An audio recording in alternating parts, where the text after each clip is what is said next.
Amen. Hallelujah. I'm so blessed. Dahil nandito kayo. Sige nga, batiin na natin yung mga katabi natin. Sabihin natin, I am blessed you are here. Amen. Tayo na, tayo.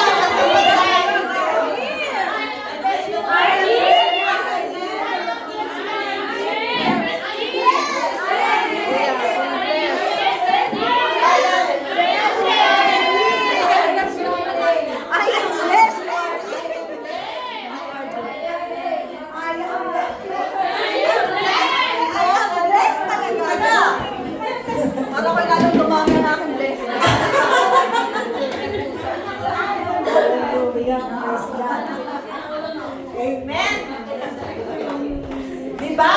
Nakaka-bless na tingnan na kayo ay nandito. Na meron tayong kasama. Amen. Purihin po ang Panginoon sa buhay ng mga taga-Jerusalem. Dahil palagi tayo sinusurpresa para hindi sila mag-preach dito. Pero sa next week, pupunta pa rin sila dito kasi sila mag-preach. Si Sister Nete mag-preach sa next week. Kaya,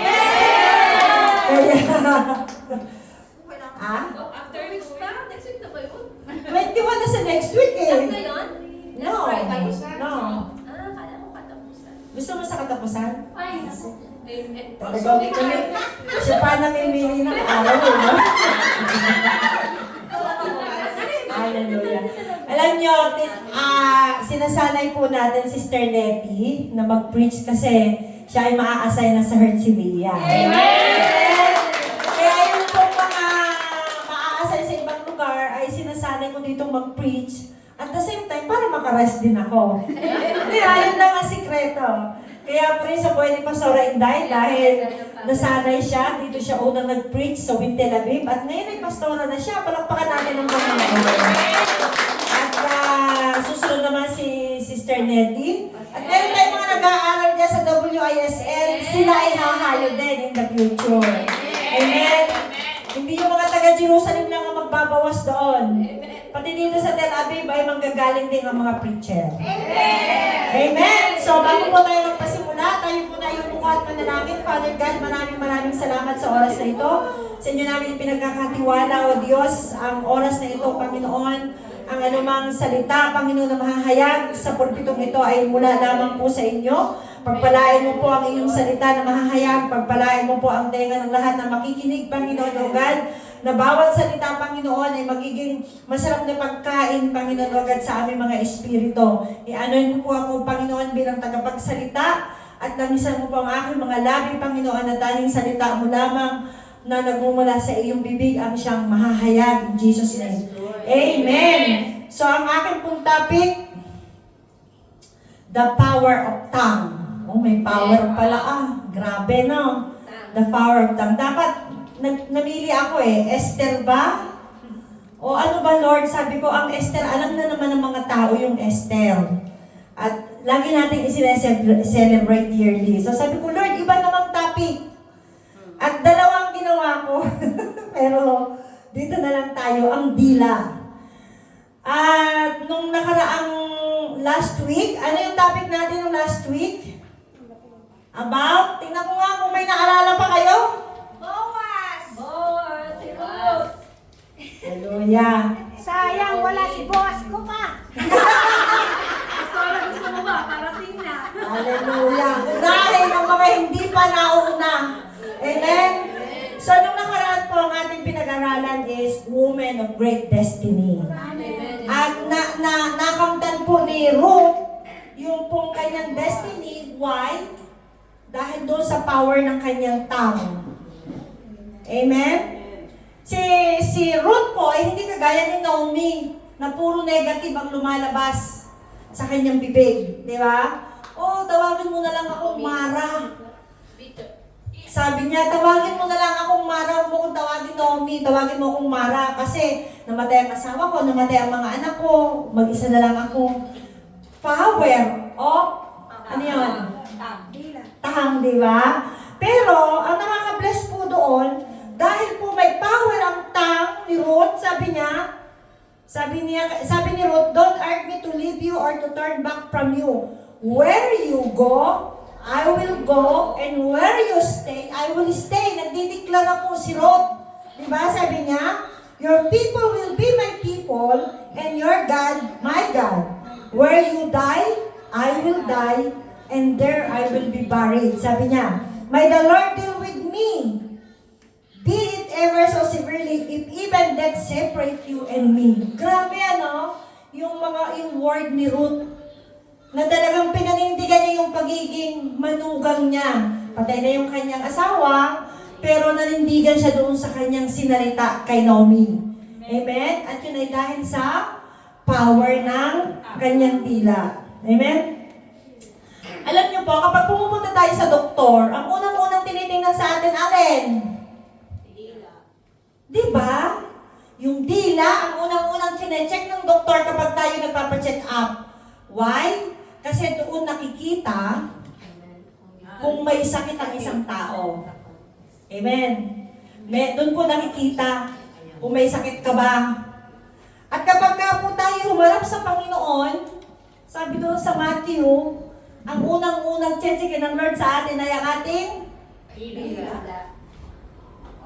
Kasi magsusulit tayo sa Panginoon ng lahat ng mga inilabas ng ating mga dila. Amen? Lahat ng mga sinambit ng ating mga dila ay pagsusulit natin sa Panginoon. Kaya, pagkatapos po natin mapag-aralan itong patungkol sa dila, maging aware po tayo. Isipin po muna natin mabuti yung lalabas sa ating mga labi, kung ito ba ay nakakalugod sa Panginoon. Amen? So, sabi nga dito, sabi po dito sabi niya, tongue under control is evidence of spiritual maturity. Kapag daw nakokontrol natin ang ating mga dila, yun daw ay isang ebidensya na tayo daw ay spiritual matured na. Amen? Kasi kapag hindi natin nakontrol ang ating dila, wala tayong pakialam kahit meron tayong nasasaktan, ibig sabihin, immature pa tayo. Wala tayong pakialam kahit na yung isang tao ay mapahamak. Ang importante tayo. So, ibig sabihin, immature yun. Pero, kung ang tinitingnan natin ay yung kapwa natin, kahit na galit na tayo, kinukontrol natin ang ating dila, mature daw ang tawag sa atin. Amen? Kaya pag ako po ay inis na inis, meron akong tatawagan, kausapin mo ako, dahil pag hindi mo ako kinausap, makaka-reply ako sa text. At pag na-release ko na yung salita, hindi ko din mababawi. Kahit pa sabihin kong sorry. Di ba? Nakasakit na tayo sa pamamagitan ng salita. Amen? Sabi niya, tongue is a comparatively small part of the human body, but it has a great power. Liit-liit naman talaga ng dila, pero meron talaga siyang kapangyarihan eh. Kapangyarihang pumatay. Diba? At kapangyarihang bumuhay. Amen? Kaya kung gusto natin magkaroon ng great destiny, be careful po sa the way ng ating pananalita. At ang ating pag-aaralan ay sa Book of James. At si James po ay may reminder sa bawat isa sa atin. Okay, sabi po niya dito sa verse 1, ang reminder po ni James, sabi niya, mga kapatid, hindi dapat na maging guro ang marami sa inyo. So, nagwa-warning po si James sa lahat ng mga nagtuturo ng salita ng Diyos. At hindi lamang po yun sa mga pastor, sa lahat sa atin na nagtuturo ng salita ng Diyos. Amen? May warning po si Paul. Especially kapag po tayo ay nagka-counsel. May tatawag sa atin at may magtatanong, be careful the way na tayo ay makipag-usap sa kanila. Dahil baka instead na sila'y malip up, ay sila'y mawala sa church. Amen? Sabi niya, mga kapatid, hindi dapat na maging guro ang marami sa inyo. Bakit daw? Dahil alam ninyo na tayong mga nagtuturo ay hahatulan ng mas mahigpit kaysa iba. Sabi ni Paul, mag-ingat tayo sa mga itinuturo natin. Dapat ay biblical, amen, ang ating itinuturo, especially Hindi lamang yung nagtuturo ka ng ganito, kung hindi yung, especially kapag nagka-counsel po tayo. Maraming mga tumatawag sa atin at nagtatanong, be careful.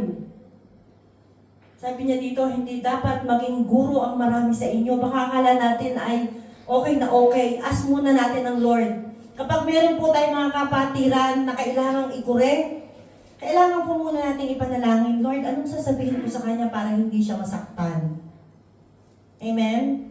Kasi akala natin okay, pero hindi natin alam, nakakasakit tayo ng damdamin. Alam niyo kung bakit? Sabi po sa Matthew 13.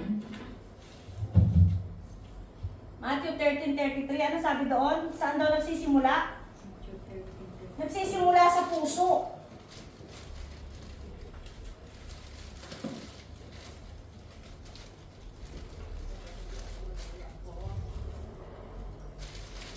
Sabi niya, 12. Sinasabi ninyong mabuti ang punong kahoy kung mabuti ang kanyang bunga, at masama ang punong kahoy kung masama ang kanyang bunga, sapagkat sa bunga nakikilala ang puno. Saan nakikilala daw ang puno? Sa bunga. Amen. Saan nakikilala ang isang tao? The way they talk. Why? Out of the abundance of heart. Diba? Yung puso kaya magkatabi eh. Kung anong nilalaman ng puso natin, sa bunga nga lumalabas. Kaya alam na alam natin, kapag ka isang tao ay punong-puno ng bitterness, lumalabas ang muso. Kaya lagi natin ipasiyasat sa Lord yung puso natin. Amen? So sabi po dito, meron daw po tayong mga responsibility bilang tagapagturo ng salita ng Diyos. Kaya dapat daw tayo ay maging aware sa pagtuturo natin. Number 2, sabi niya po dito, be mature in using your tongue. Maging mature daw tayo sa paggamit ng ating dila. Bakit kaya? Sabi niya, tayong lahat ay nagkakamali sa iba't ibang paraan. Ang sino mang hindi nagkakamali sa kanyang pananalita ay isang taong ganap at marunong magpigil sa sarili. Lahat naman tayo nagkakamali, di ba? Ang sabi po ni James, ang hindi daw nagkakamali ay matured na. Ganap na, di ba? Ang sino mang hindi nagkakamali sa kanyang pananalita ay isang ganap ng tao. Ibig sabihin, kapag nagkakamali tayo, hindi pa tayo ganap, hindi pa tayo matured. Pero, magkaroon tayo ng lesson. Amen?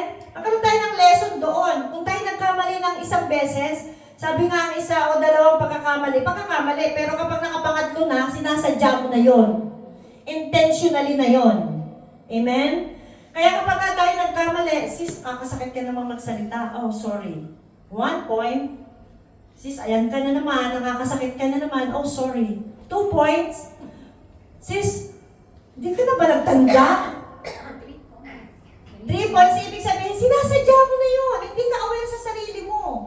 Kaya kapag ka mayroong nagtutuwid sa atin, tanggapin natin kasi hindi naman natin napapansin ang sarili natin. Amen? Hindi natin napapansin ang sarili natin at tayo ay nakakapagsalita ng ganun kung walang pupuna sa atin. Diba? Ako, lagi po ako nagpapatuwid kahit mga member. Nakikinig ako sa kanila at nagpapatuwid ako. Merong ano yan. Hallelujah. Okay, sabi po, we stumble in many ways. Diba? Sabi niya doon, tayo ay nagkakamali sa maraming bagay. However, sabi ni James, ang goal daw natin is to stop stumbling. Dapat ay mahinto yung ating, stumbling natin. Amen? Para maging mature tayo. Sabi niya po doon, tayo ang makakakontrol sa ating pananalita. Tayo, hindi ang sino pa man. Kaya bago natin salitain ang isang bagay, manalangin muna tayo.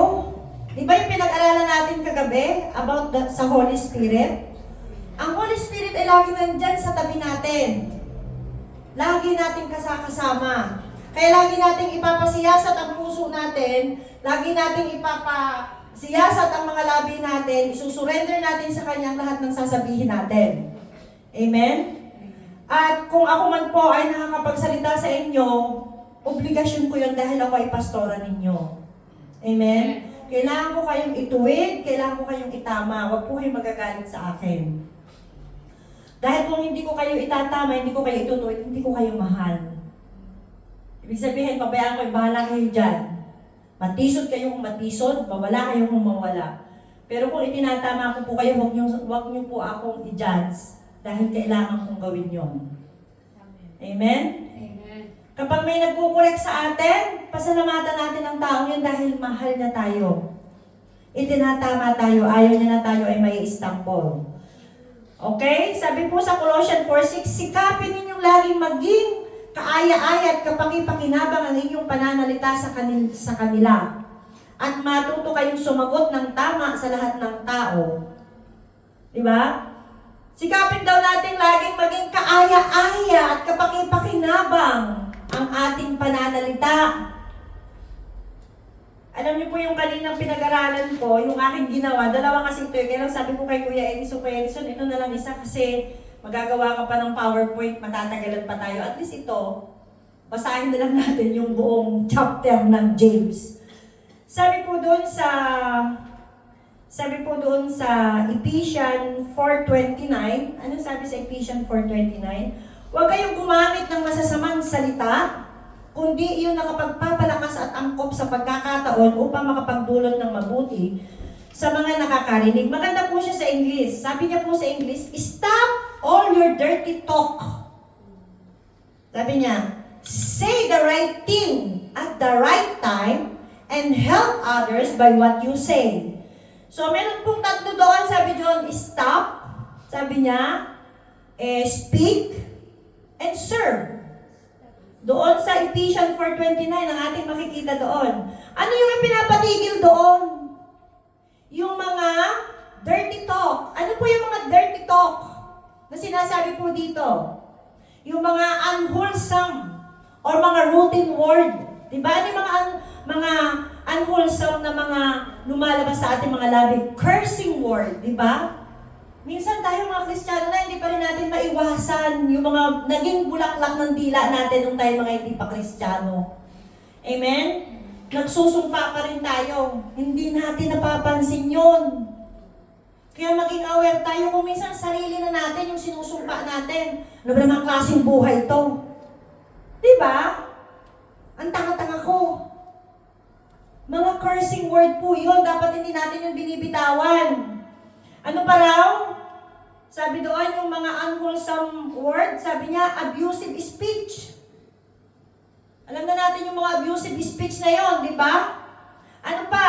Lying, kasinungalingan, mga unwholesome word. Ano pa po? Mga vulgar or filthy word. Hindi dapat lumabas sa ating mga labi yan, kahit biruan lang. Di ba? Sabi nga na kahit sa huwag mababanggit sa ating mga usapan. Yung mga masasamang pananalita. Yung sinasabi ba, oy, green joke. Dapat hindi raw mababanggit. Dahil tayo ay mga Kristiyano. Amen? Yung mga, ano pa raw? Yung mga unwholesome word, slandering or gossip. Alam niyo, slandering? Ano ba sa Tagalog ang slandering? Ichinichismis mo siya, ini-slander mo siya. Nakatalikod. Traidor. Traidor ka. Pag nakatalikod ako, ano sinasabi mo? Pag nakaharap naman ako, nakangiti ka. Tapos sinasaksak mo na pala ako habang nakayakap ka sa akin. Do not slander others. Amen? Kasi ano sinasabi lagi ni Pastor? Kung anong ginagawa mo sa akin, Ay, ginagawa mo rin sa kanya. diba? Kung anong ginagawa natin sa kapwa natin ay ginagawa natin sa Diyos. Kaya kung ang kapwa natin ay minamahal natin ang Diyos. Paano mo masasabing mahal mo ang Diyos? Yung kapwa mo, hindi mo kayang mahalin eh.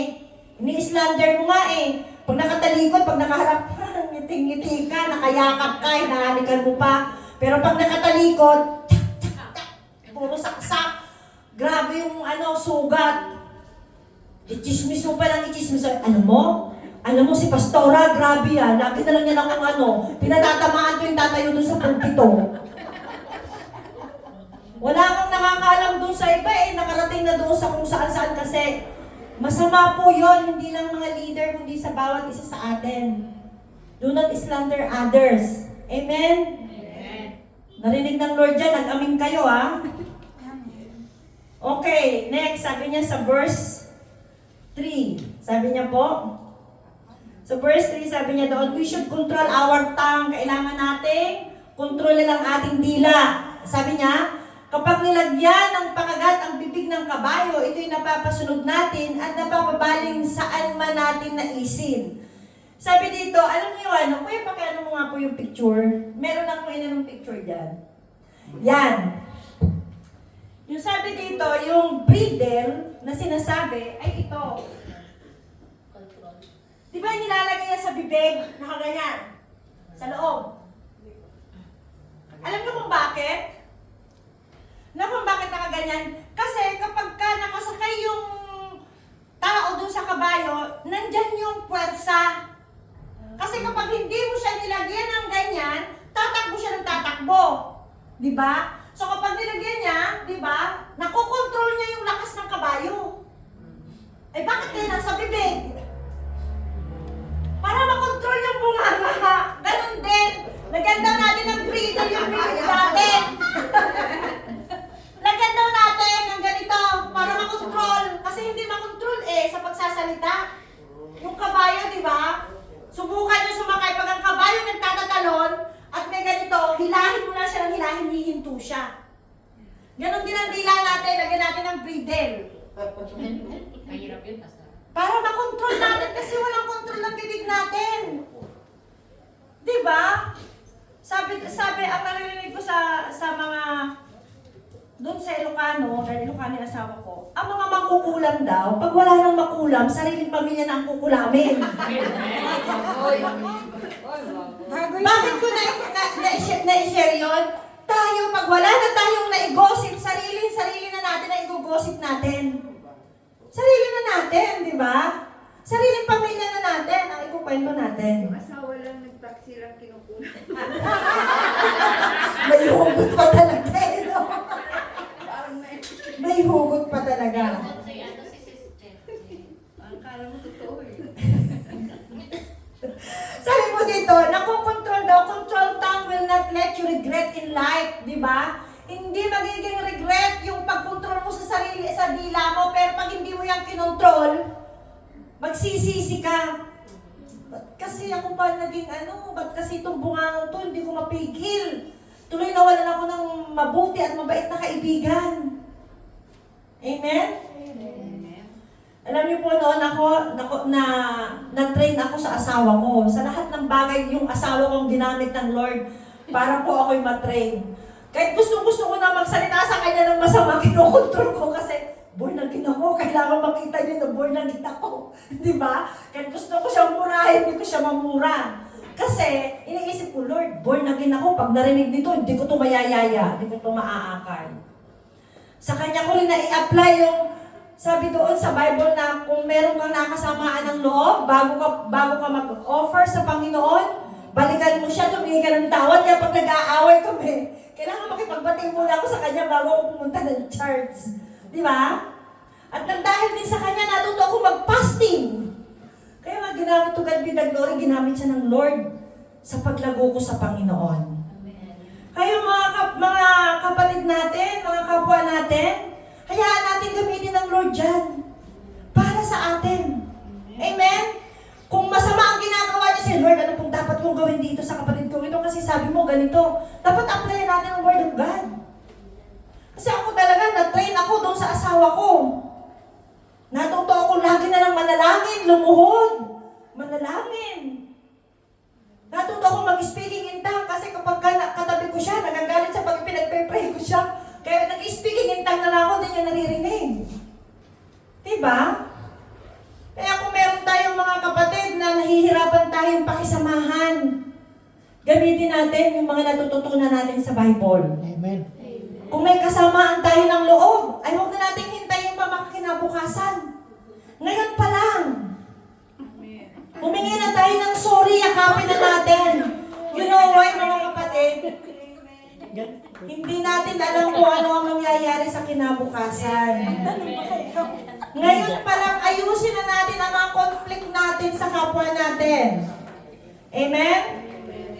So, kaya sabi mo doon, lagyan natin ng brittle yung ating mga dila para makontrol natin ito. Amen? Controlling tongue will keep you in peace and harmony with people around you. Di ba? Kapag nakokontrol natin. Pero pag hindi natin nakokontrol, nakangiti nga sa'yo, pero wag ka, nangingit-ngit yan.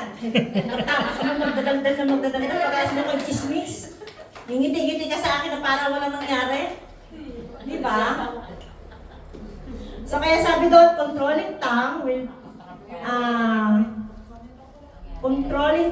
will keep you in peace and harmony with people around you. Sabi niya dito, controlling tongue will prove that you are wise and mature believer. Kapag pala nakokontrol natin ang ating mga dila, tayo daw ay matured. Tayo daw ay matalino. At tayo ay matured believer. Gusto ba natin yon?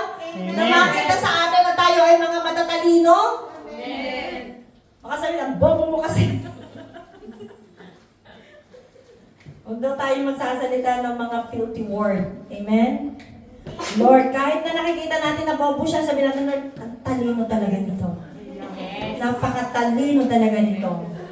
Alam niyo yung mga negative, palitan natin yan ng positive. Amen. Declaration. Declare. Nagyaman. Alam niyo pa, nakikinig ako ng mga preaching ni Billy Graham. At meron po siya doon na preaching na sabi doon ay declaration, 100 times declaration. Every morning daw, ay mag-declare ka ng 100 times na gusto mong mangyari sa sarili mo. Kasi nga naman kung 1, 2, 3, 4, 5, 6, 7, 8, 9, 10 lang na declaration, hindi mo pa siya mapipil. Diba? Hindi pa nagsisink in sa'yo. Pero pag 100 times mo siyang binigkas, ay ewan ko na lang sa ulado mo na. Diba? Sa ulado mo na, sa araw-araw, sa maghapon, magbigkas tayo ng 1 verse. Sa isang linggo ay 7 verse ang ating masasaulo. Amen? Kaso tayo ay nakatuon sa dapat walang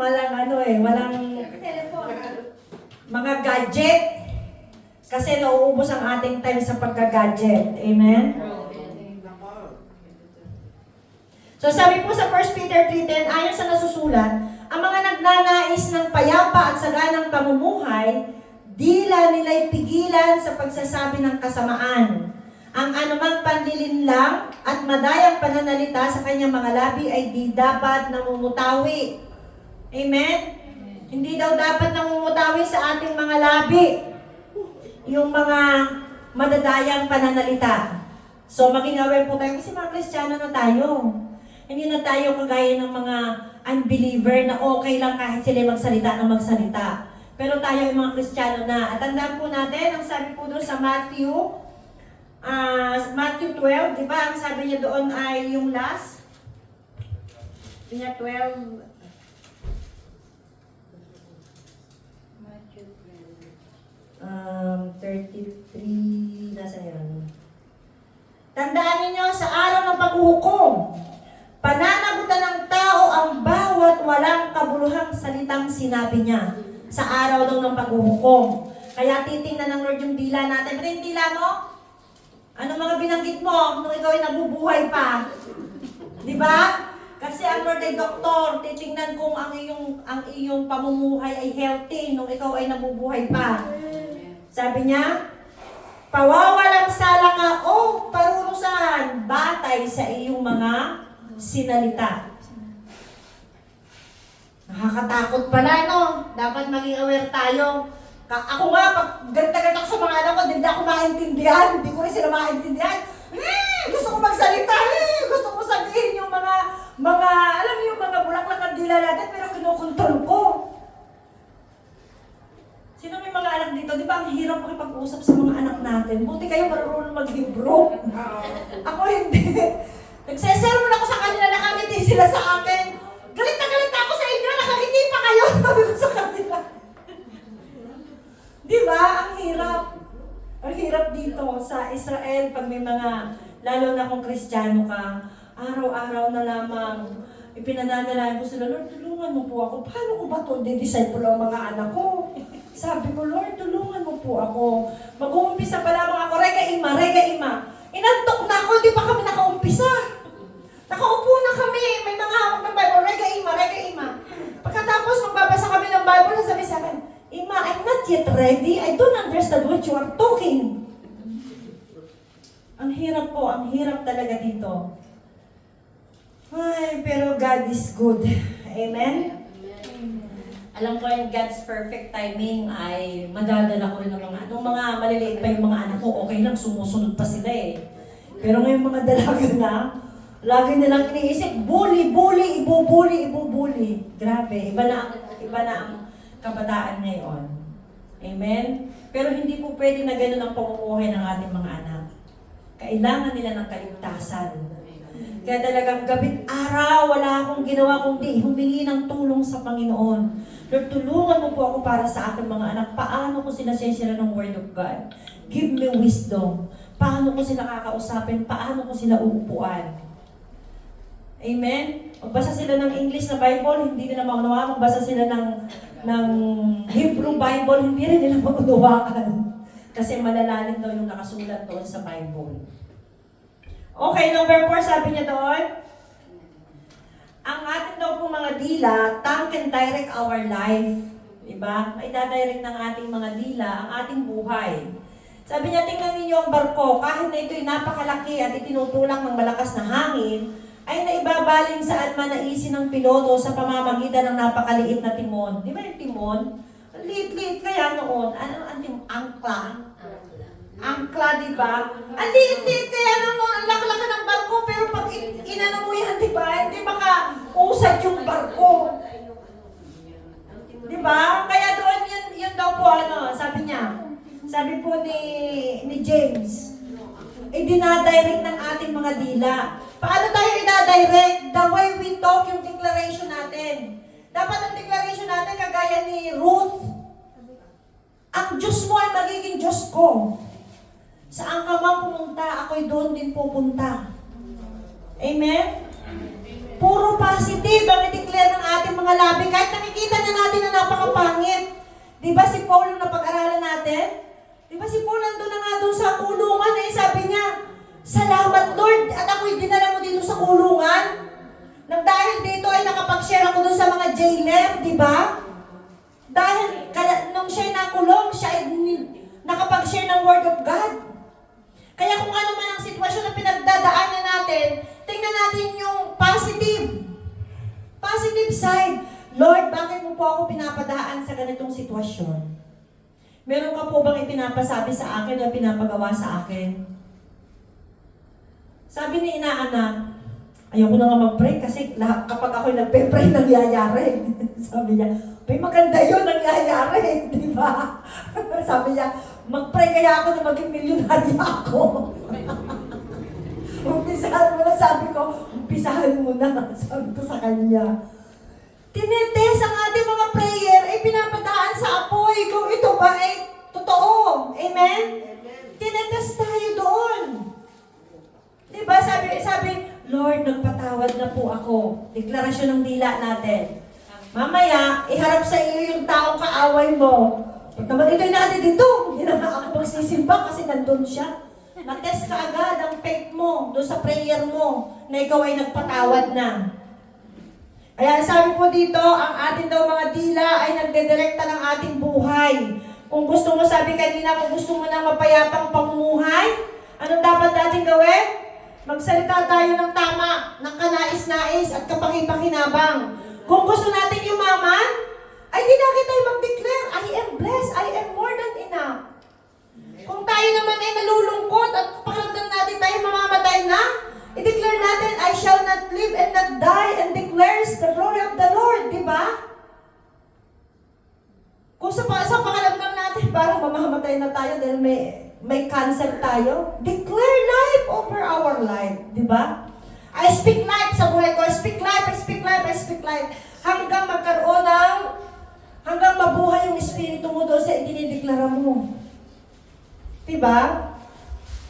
Kung tayo lubog sa utang, Lord, sabi mo po sa iyong salita sa Deuteronomy, hindi na ako mangungutang at ako magpapautang. Amen? Lord, bigyan mo ko ng wisdom paano ako makakalaya dito sa utang ko na ito. Patawarin mo po ako, Panginoon, dahil nawalan ako ng karunungan. Kaya ako nakapangutang. Give me wisdom. And then ang Lord ay mangungusap sa'yo, itong turo ka, itadirect ka ng Panginoon kung anong dapat mong gawin. Amen?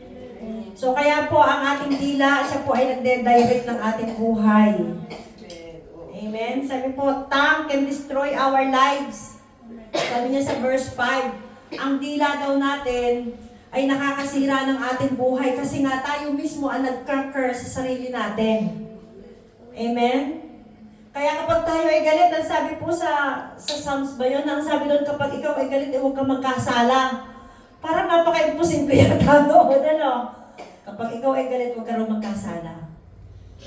Ibig sabihin noon, huwag ka magsalita ng mga masasamang salita sa buhay mo o sa kapwa mo.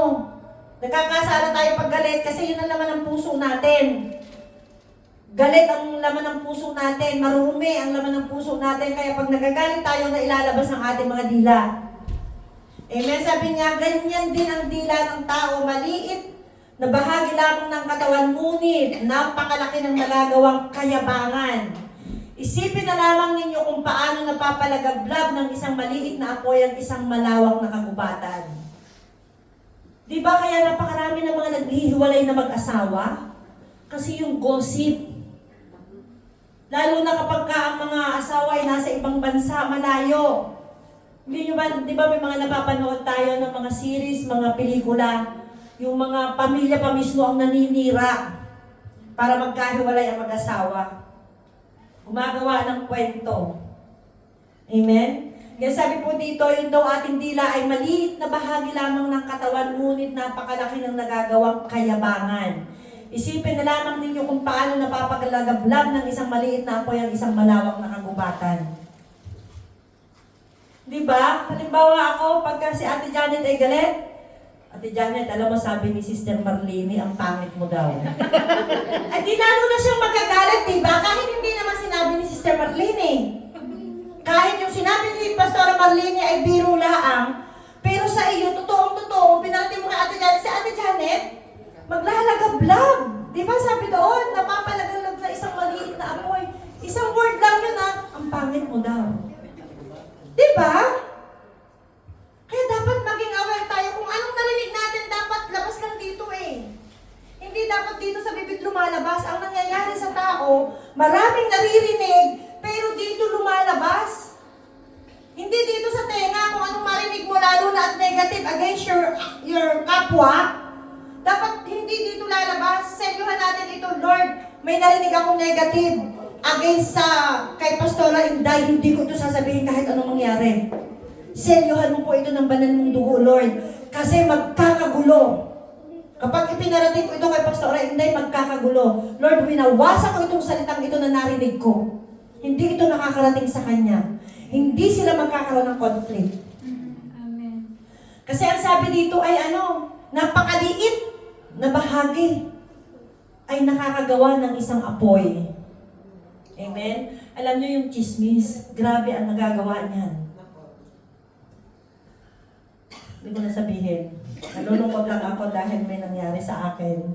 And I keep praying na i-reveal ng Lord kung ano yung nagawa ko doon sa isang kapatid natin.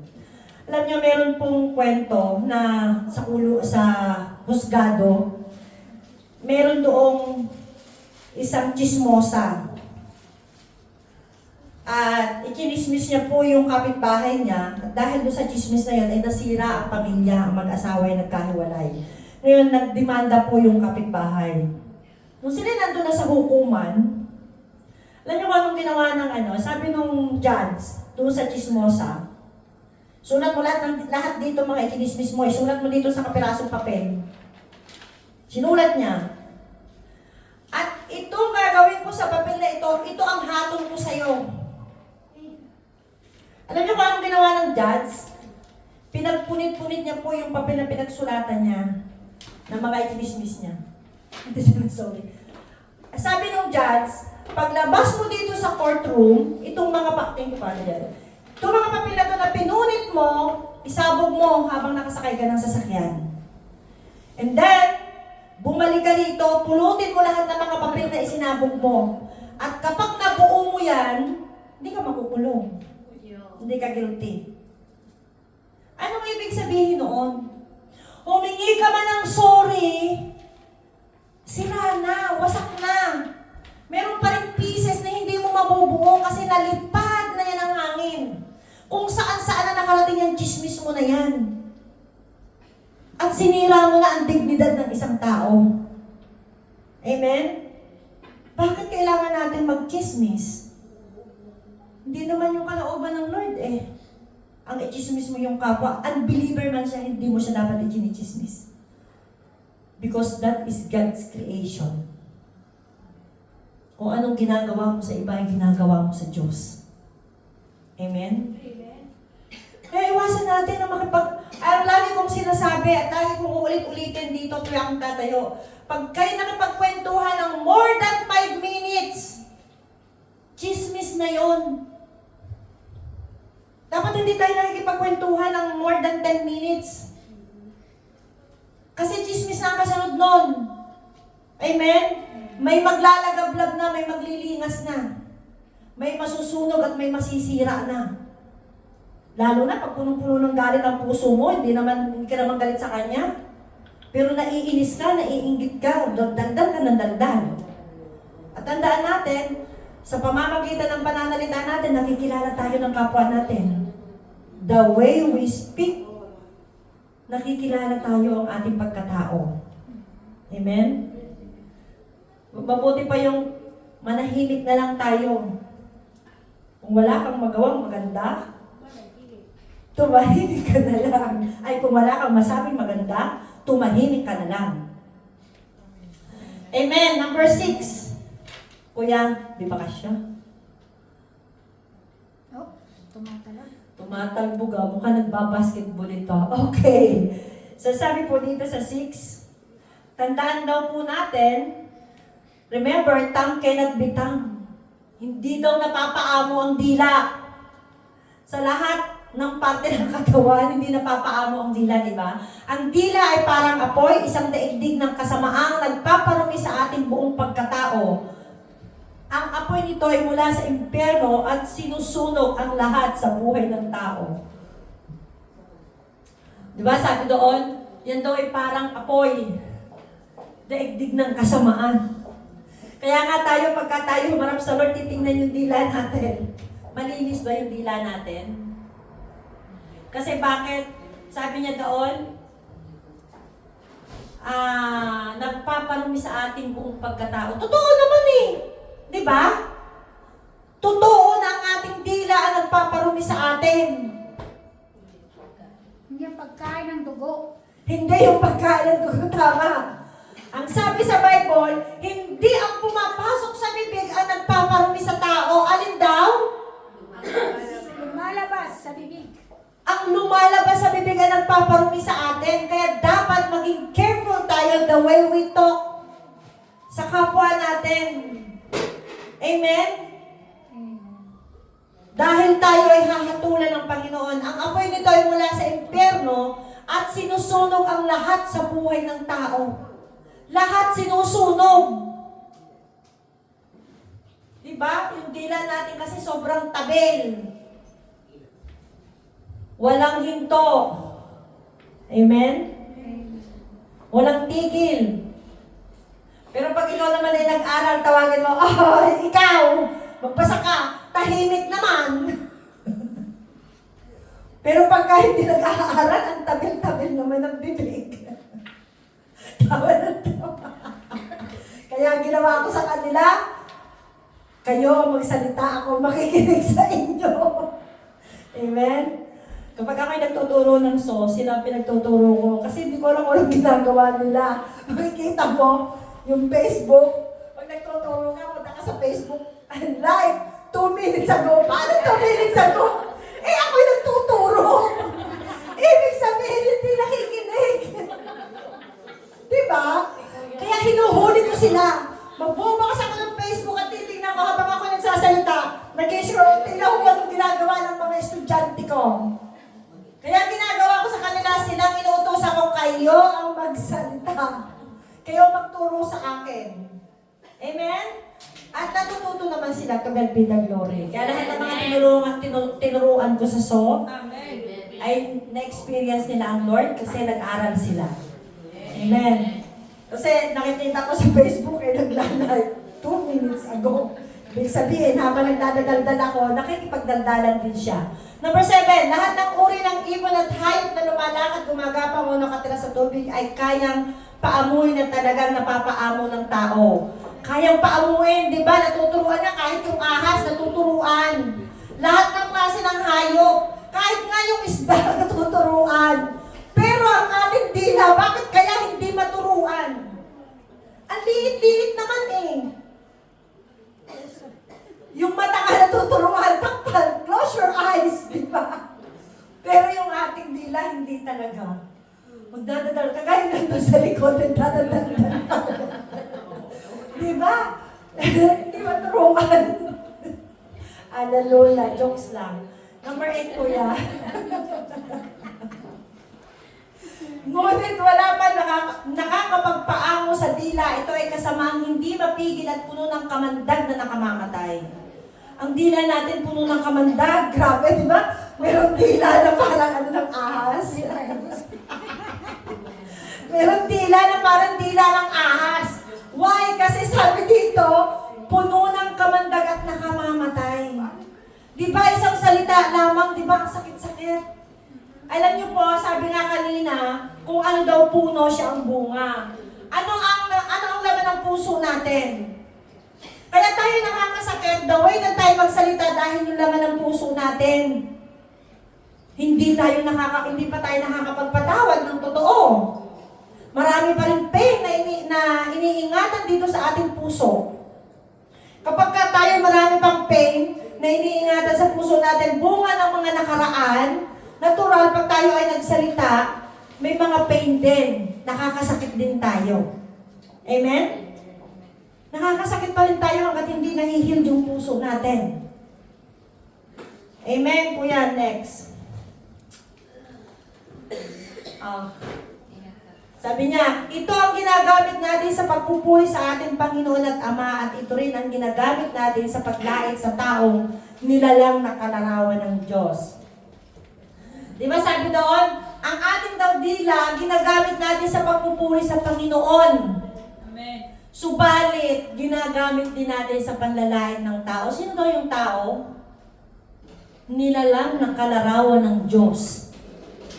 Kaya kung ichinichismis niyo yung kapwa niyo, ang Lord ang ichinichismis ninyo. Kasi sabi dito, nilalang na kalarawan ng Diyos ang ichinichismis natin, ang sinisiraan natin, ang winawasak natin. Amen?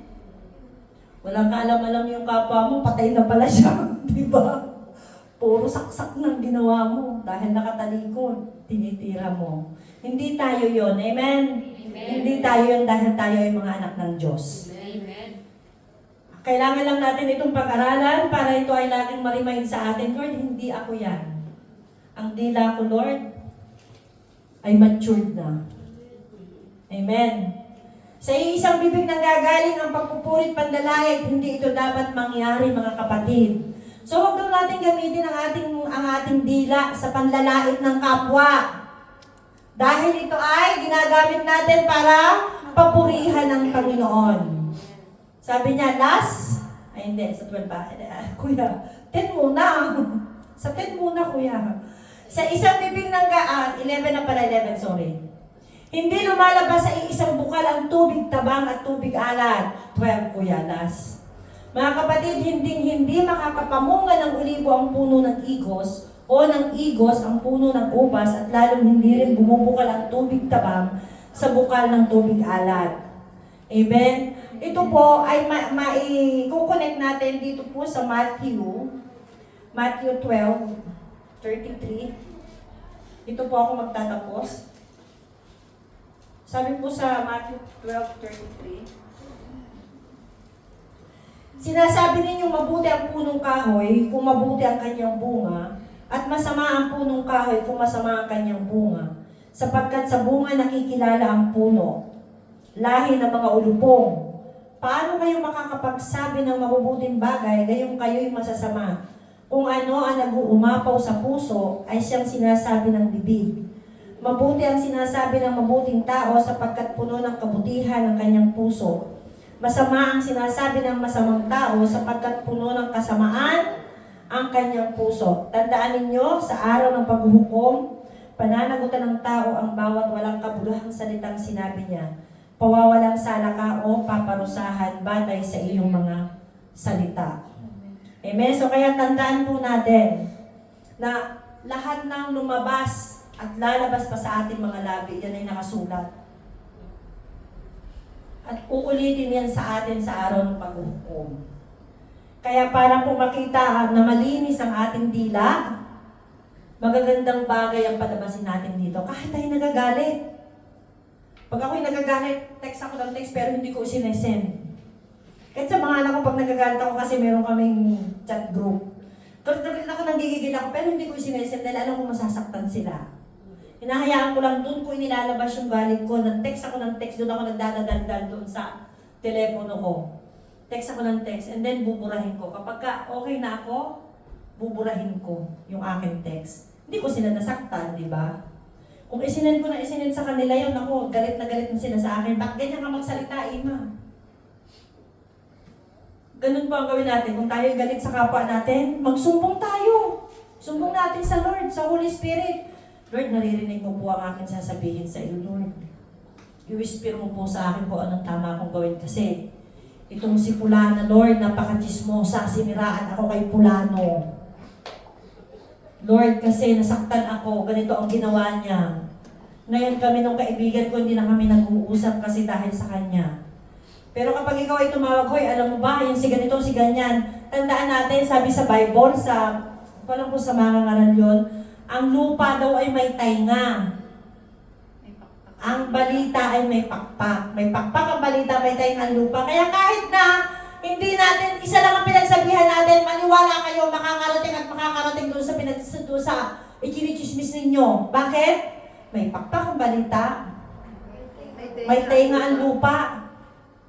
Si Satanas ay merong tagabantay, huy, iyon ang sabihin ito doon, ipahatid mo na doon, para mag-away na silang dalawa. Kaya ingatan po natin ang ating po mga bibig. So sabi po sa saan ba yung aking isang sabi po sa Psalms 141 verse 3, set a guard over my mouth, Lord, keep watch over the door of my lips. Tandaan po natin yon. Kapag tayo ay galit, i-declare po natin ito sa Psalms 141 verse 3, Lord, set guard over my mouth, keep watch over the door of my lips.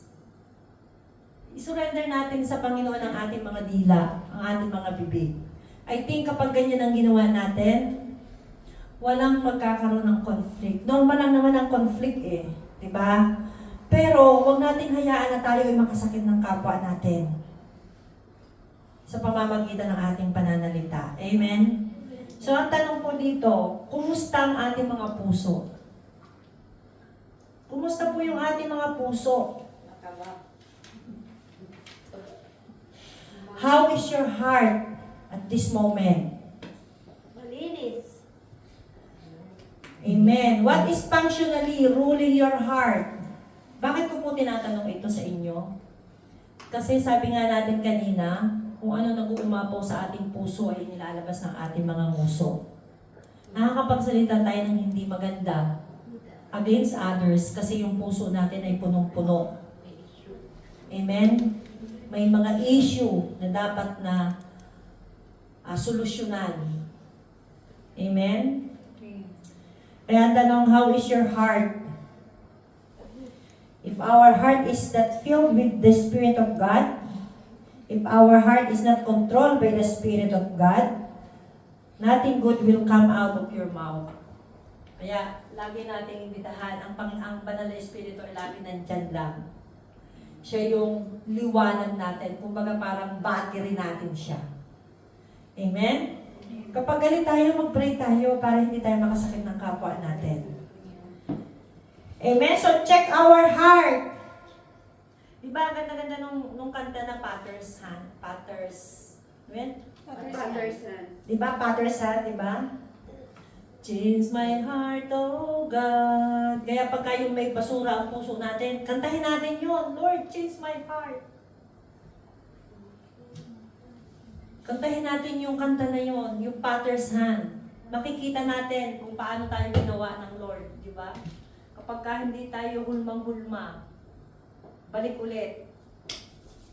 And then huhulmahin ulit tayo. Lagi po natin tatandaan, tingnan natin kung anong pinagdadaanan ng kapwa natin. Bakit nakakapagsalita ng ganon? Amen? Kailangan unawain natin sila. Amen? May natutunan ba tayo ngayong gabi? Amen! Talagang mga tahimik. Nakikinig pastora, talagang ano. Grabe talaga. I-apply na ba natin kung ano yung ating narinig ngayong gabi?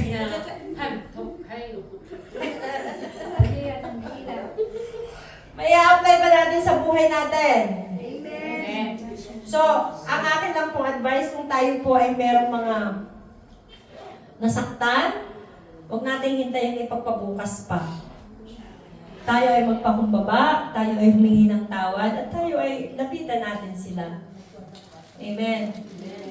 Para maging maayos ang ating relasyon sa bawat isa. Mahirap matulog sa gabi nang meron kang kasamaan ng loob. Amen? Tingin natin sa Panginoon ang grace na maayos natin yung relasyon natin sa kapwa natin.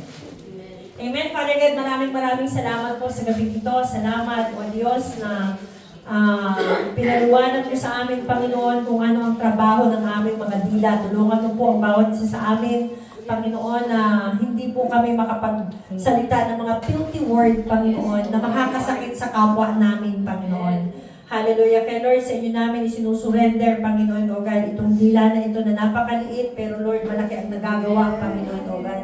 Lord, salamat sa buhay ng bawat isa. Sa inyo mo ng banal mo pong dugo ang lahat ng mga natutunan namin ngayong gabi in Jesus' name. Amen. Sige po.